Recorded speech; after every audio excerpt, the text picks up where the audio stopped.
Okay. Karen wants to know, does you use a repricer? And if so, this is going to be too detailed to probably get into, but I know you use a repricer. And she's asking about the parameters that you set up for a repricer. Is that something you can explain in 30 seconds, like a high level?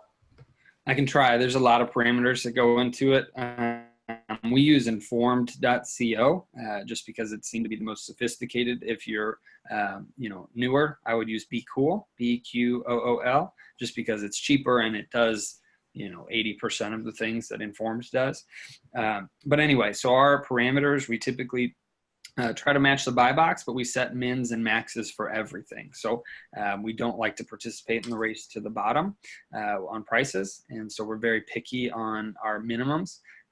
And so we try to keep them at a certain level so that it just doesn't tank on us.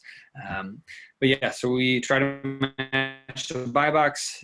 If Amazon's on it, we do put it at 3% below Amazon at first, and we keep our minimums higher so Amazon doesn't tank the price on us. If it's competing with merchant fulfilled seller, then we have it, I believe, 10% higher than them. There's a lot of parameters that go into it. That's the essentials of it. We typically match the buy box and keep our mins and maxes pretty reasonable. Okay. A couple of people asking for clarification on the 10 a month. You're saying that you can sell 10 a month, not that the listing sells 10 a month, right? Actually, no, I'm saying that the listing sells 10 per month. The whole listing sells 10 a month? Yep. So if you look at this bullet point, so for us, where we're at 5 times per month, we will buy something if there's a really low amount of FBA sellers, because we think we can get 3 to 4 sales out of that. If you're newer, then make sure that it at least has steady pricing. If it's selling slower, you want to make sure that you buy less, that you test less. Don't if it's only selling 10 times per month. But typically, if an item's selling, 4 times a month, we'll for sure buy it. If we can continue to replenish at 4 sales per month. Our average, though, is 10 per month per replen of our sales. So that's your average. Okay, but you will consider if something, even if it's just selling 5 times a month. So Troy's asking, what's the max number of sellers on a replen you'll consider if it's only moving 10 units a month, for example? I would probably have to look more at the trend, so if the sellers are going down, I would probably test it. And again, because our repricer is set to match the buy box, if we're competing with the buy box and keep us showing that the pricing is stable and the sellers are stable or decreasing, then that doesn't bother me one way or the other. However, if the sellers are going up, then we would avoid it because that's just going to lead to price issues, most likely. But yeah, that just varies. Yeah. So Cassie's in saying, then how many per month should we look for? And I know it's totally dependent on their business, but what would you tell somebody who's brand new? So I would look for, if you're brand new, make sure it's selling 10 times per month by itself, not just for your business, because you'll never really be able to tell how many sales you're going to get. I mean, there might be 20 sellers and only 2 of them are priced within the buy box, and that does happen. And so you just can't necessarily tell. And like I said, that was our average of 10 per month. So some do sell 3 times per month. We sell them for a year, and I'm fine with that. Some of them sell 100 times per month, and obviously that boosts our average. Okay. So Brian's asking, so when you talk about your buying criteria, then do you typically consider how many sellers are on the listing? We consider the trends for the seller. So we don't necessarily consider how many there are. Okay. If it's showing consistent pricing and consistent sellers, then most likely it's not just going to tank unless the seller's shot straight up. So if the sellers are going straight up, then we don't ever mess with it. Okay. All right. So let's go to the RA stuff. That's probably going to solicit a ton of questions, and we can answer questions at the very end too. For some people that may have to jump off, let's go right to the RA stuff. Well, let me, I got to join it real quick. Yeah, go for it.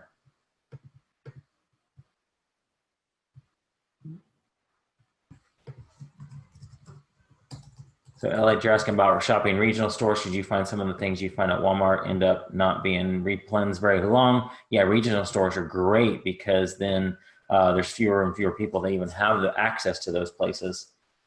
I mean, they're just something that is only in the Midwest or only, wherever I know you're in Illinois. So like a Menards, for example, a Meijer would be a type of store that, You might be able to find Replens that somebody else, I mean, I don't have a Menards and a Meijer close by. Okay. Edward, how do you know it's selling 10 a month? Keepa has that data on it. Yeah, so if you look in the group under my Keepa file, essentially, I've got the PDF that teaches people how to read Keepa. There's that green sales rank line. And so with that green sales rank line, you'll be able to see how many drops there are. And if there's about 10 drops per month, then that is what you'll be looking for. Michelle, there's not necessarily, there probably is a list somewhere of national regional stores. We posted a list of grocery stores in the Facebook group. And regional store, what that means is just a store that's not nationwide. So Walmart, Target, CVS, Walgreens, those are all over the country. A regional store would be something that's only in a certain region. Menards, that's, I just meant, there's a cost Dirt Cheap that's only in the more of the South area. Fred Meyer up in the Pacific Northwest. HEB is in Texas. So those are stores that just aren't nationwide. That's all it means. Yeah. And so if a lot of times if you search just regional stores, you know, Kansas City, Missouri, you might get something that shows up. Usually it'll pull up grocery stores, yes, which are fine. But also, you know, farm and home stores are typically regional. Sporting goods stores are sometimes regional. You know, there's a lot of things that you can look up. Farm and home stores, Kansas City, Missouri, or something like that. So. Or just think about whenever you went to a different state and you see a store and like, oh, I've never seen that store before. Probably a regional store. You know, it's not something that you have at home. What is there only very limited? Oh, why is there only very limited Keepa info for a particular listing, but the item is popular otherwise? I'm not sure which product that was. That was early on. So just say in general. It just depends on what you mean by popular otherwise. If you mean the item is popular, like, you know, a Jergens is a popular brand. If that's the case, then it might just not be on there very long. Or if you mean by it's popular because there's 100 reviews, but Keepa doesn't have much, sometimes that's because a seller created a variation listing and added a new variation to an otherwise popular listing. And that new variation has limited information. So you can usually tell that by looking at the Keepa graph. Now, if the Keepa graph shows a lot of time history, but no sales rank, then that's just usually a glitch with Keepa or a glitch with Amazon. So that in that case, you'd look at the seller trend and the buy box trend if you can see that information. Are there any types of stores that I don't source from? Not necessarily, no. We've sourced from pretty much every store. You know, we are very cautious about stores like discount stores like Marshall's and TJ Maxx and Ross and Burlington. We're just cautious with those because of the receipts aren't very well itemized. So if you buy products that you get any kind of an IP claim on or something, you want to make sure that you have a system to protect yourself. So in that case, if we buy products from there, then we're usually taking a picture of the item and its tag next to the receipt of that product. So that's the only reason that we don't source from those stores, usually because it's, you know, a little bit more risky and more time consuming. But sometimes the profits, you know, might be 200% and you're making $20 or $30, and then we would potentially buy the product and just deal with the extra time and labor to get those products or get the receipts properly organized. Do you evaluate your replen buy every month? Well, every week we have our one of our employees take a look at our products and essentially make a shopping list. And so she looks at, you know, how many items sold over the last 30 days and how many we have in stock. And so it takes her about a full day, 8 hours to go through that stuff because we have 800 listings. But essentially she's able to do that. So we do it every week, essentially. And yeah, depending on the data, she'll either have us rebuy it or not rebuy it. If the profit's no longer there, we won't get it. Or, you know, if we still have a bunch in stock, we won't get it. When you're finding 30 items a month, do those all pan out to be replens, or would you call them trials until they prove themselves? For the most part, I'd say 95% of the items we test end up being a replen. Now, a replen could mean for 2 months sometimes, and other could be for 6 months or more, a year. So I'd say 95% of those will become a replen of some sort that you have to go buy again, at least a couple times. If FBA is consistently above the buy box, do you buy? I do. If it makes sense to buy at that price, with profit and ROI, we do consistently buy those just because, at least for ourselves, and I know a lot of other Amazon shoppers, they will only purchase products if it's Prime because they can get it in 1 day or 2 days.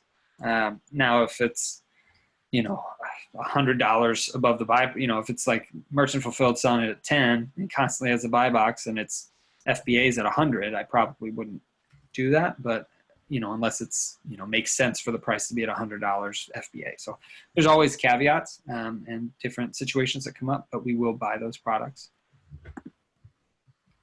If you buy something that sells 5 times per month, do you also try and make sure it has a higher average selling price? Do you ever combine low sales and a low average selling price? We, as long as it meets our profit and ROI, we don't care anymore as far as the average selling price and the sales numbers.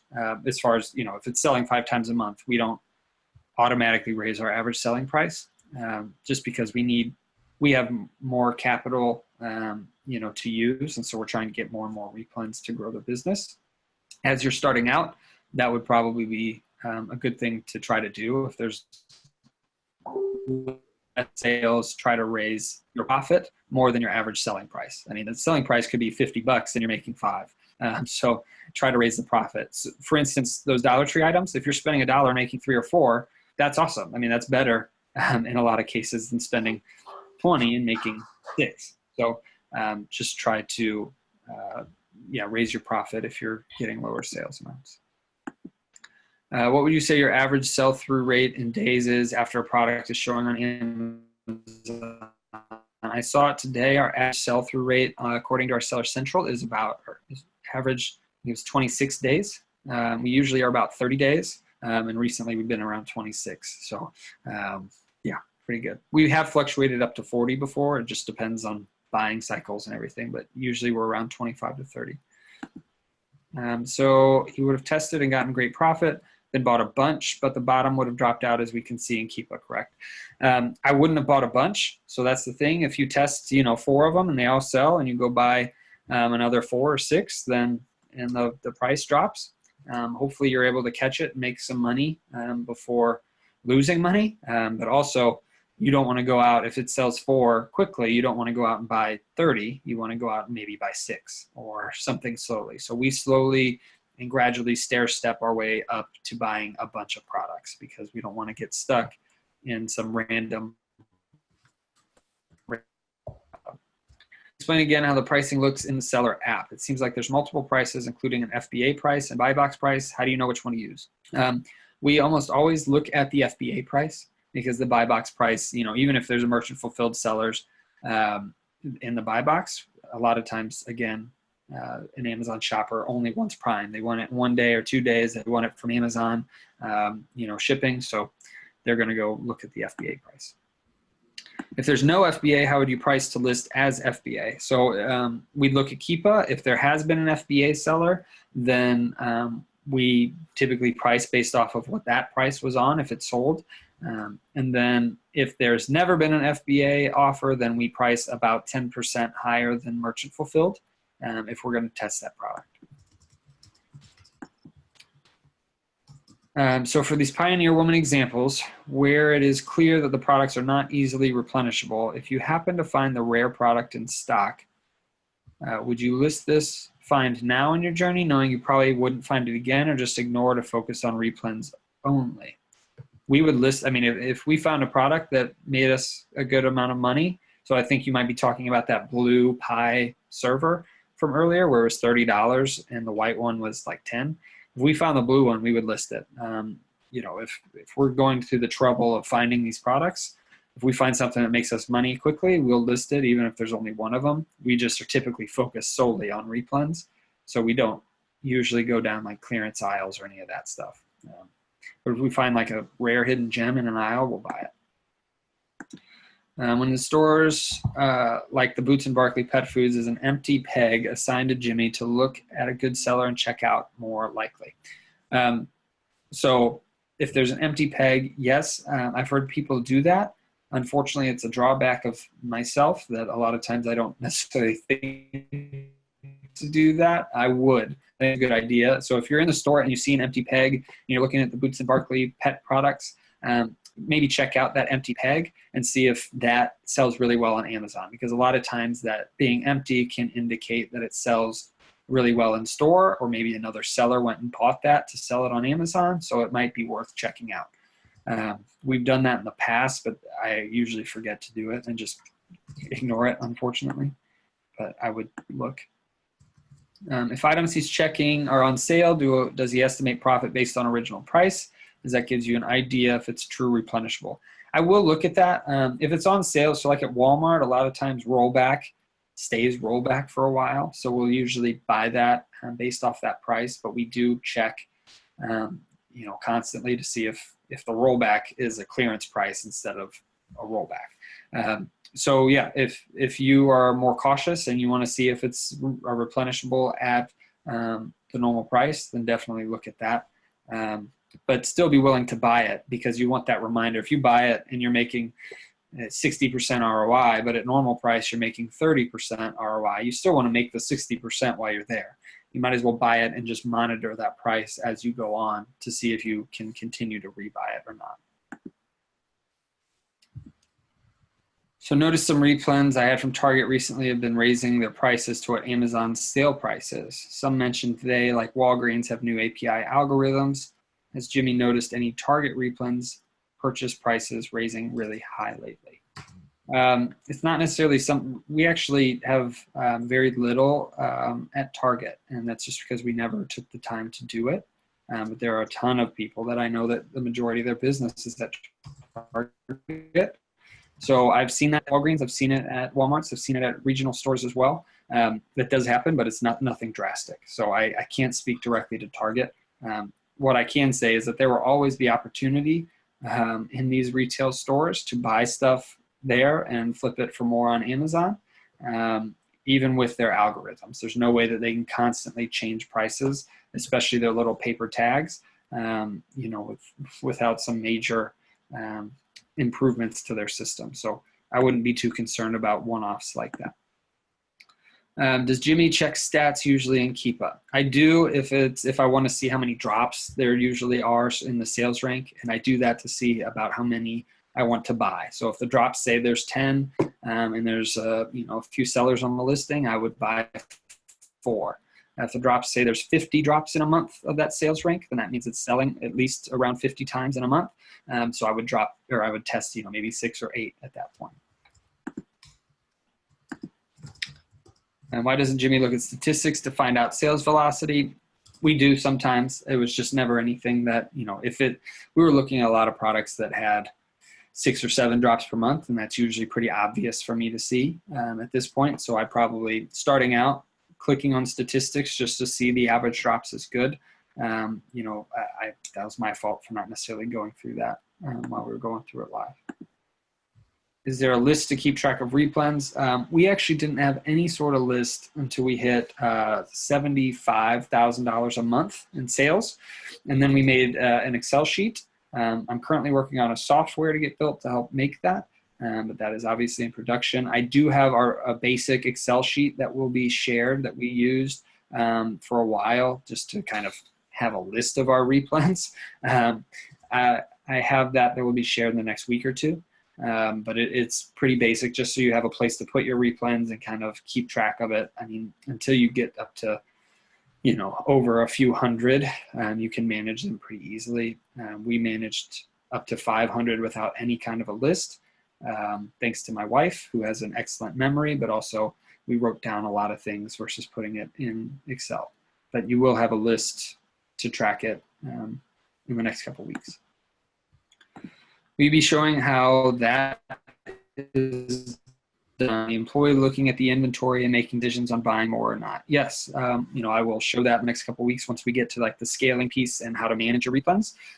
Essentially, what you do is you can see how many you've sold based off of your sales history of that ASIN. You can check for that, and then also see if it's still in your inventory and how many are in stock. So it's pretty basic, but it is time consuming. Do you get the buy box algorithmic uninformed? My days in inventory about 40. When I switched to non-algorithmic, my sales slowed way down. We actually don't use algorithmic with informed. A lot of people do, and it's an excellent strategy. You sell way more, but we found that we didn't like how the prices fluctuated. Sometimes they fluctuated way too far lower than they should have. So we have a set rule with informed. We like informed though, because we feel like they reprice more regularly than other repricers. And so we've stuck with it. And so, yeah, our days in inventory are about, like I said, right now, 25, 26. I guess we sold out of some older inventory recently. Typically, it's about 30 to 35. If we end up creating a listing, how do you create bullets in the description? Is there a way to force a bullet? I don't know about force a bullet, but in a listing, whenever you're creating a listing, you go to, what is it? There's a section, there's one of the tabs, and it has like product description and product features, I think. And you can add rows that you can add bullet points to. I don't know exactly what it's called because we don't do it as often, but it's one of the last 3 tabs, I believe, whenever you're creating a listing. And then, does Jimmy have some type of system in place on retaining the pictures he takes of aisles in store to refer back to them later? I do not. Usually whenever I'm done with the pictures, I just delete them because I finished them. But if you want to keep that, you could very easily, I mean, in my iPhone, I had it set under RA aisle pictures. So you could essentially do, Walmart aisle pictures and Target aisle pictures, etc. if you wanted to do that. Cool. In the chat, Sharon asked a question. So what happens if the store price goes up after you bought just a few? Will you just lose that item as a replen? Yeah, typically. I mean, if it goes up enough to where we're not profiting anything, then yeah, we unfortunately would lose the price or the product as a refund. So that's why you just have to constantly monitor it. So in our SKU, we put the buy cost that we bought it at whenever we're adding the SKUs to our inventory. That way we know whenever we're outsourcing, our employees are looking at the list, they know the buy cost from there.